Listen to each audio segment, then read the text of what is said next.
Isang rock ballad genre ang tinanghal na Song of the Week sa unang linggo ng Marso sa A Song of Praise o ASOP Music Festival kagabi. Ito ang balita ni Aches Carrion. Sa piling mo'y langit, pangarap ko ay nais na makamit.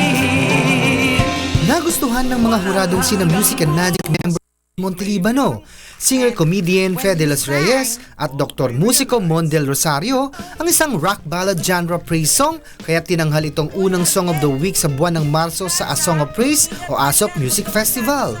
Gamit ang modernong paraan ng komunikasyon, napakinggan ng baguhang kompositor na si Ardel Rivera na taga General Santos City, Mindanao ang mga komentaryo ng mga hurado sa kanyang komposisyon na Sa Piling Mo'y Langit.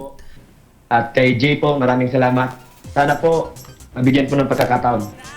Nakatulong ng malaki sa pagkapanalo nito ang lapat na lapat sa boses na pagkakaawit ng rock balladeer na si Jay Jimenez ng Jay Brothers. Ang iyo, pangakong tunay.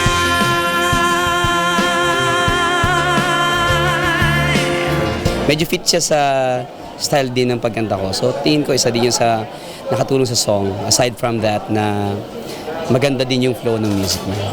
Dalawang power ballad entries ang dinaig ng komposisyon ni Ardel. Ang Purihin ng Bayan ni Rica Miranda na binigyang buhay ng singing champion na si Mariel Corpus. At Ikaw Lang ni ASOP 2014 Grand Finalist Jeannie Adelan sa interpretasyon naman ng biriterang singer na si Almira Cercado. Sa piling mo.